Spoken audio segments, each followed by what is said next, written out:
off and running. There's always last minute hiccups and stuff with the video feeds and the various problems, but I think we're off to a good start. What do you think of aerial assist this year? Aerial assist, I think, is going to be a good game. I mean, there's going to be a lot of action on the field. There's, the balls are going to be flying around. It's not too much to watch because, for most of the game, there's only going to be 2 balls on the field. So I think it's going to be pretty good. How do you think it differs from previous years? I think the forced interaction, I think, is not forced, but I mean, definitely, you're really incentivized to pass and to possess the ball and to move it along and to get it to somebody else. So that's going to be different. I don't think we've ever had a game like that so far. How do you feel about there being no end game? The end game, it kind of added excitement to the match, but it kind of got to be kind of a checkmate. Like last year, it was like, oh, you've got 3, I've got 3. There was occasionally a game changer, but not too much. So I don't miss it that much. How's the team spent the last couple of hours since getting back from the kickoff? Well, a lot more organizational stuff than I had hoped to. I mean, we're just, you do as much preparation as you think you can. But, when we get to the space that we really need, like, hey, this isn't really working, we need to rearrange this. It's been slower going than I had hoped. But, we're getting there. How have you broken up the team and what's everyone working on? So, so far, eventually we're going to have, we've got mechanical, electrical, software. That's pretty standard stuff. But right now, the mechanical team kind of split up into, about a third of us were reading through the rules, making sure we knew everything about that.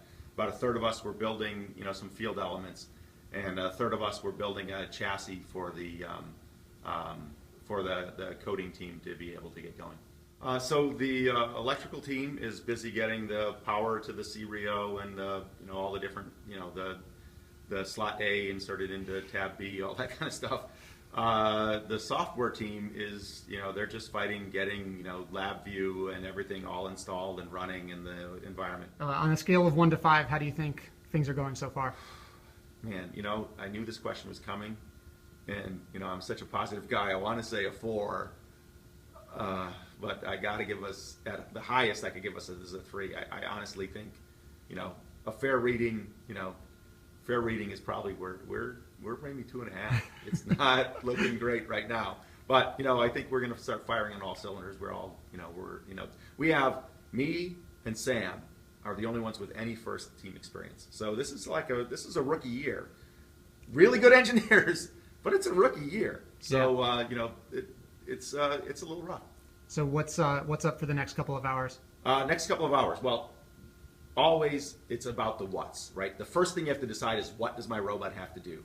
And that's what our next task is, decide the what's. And then once we know that the robot is going to do A, B, and C, and maybe D if we can get it in, then we have to then design robots that possibly could do A, B, C, and maybe D.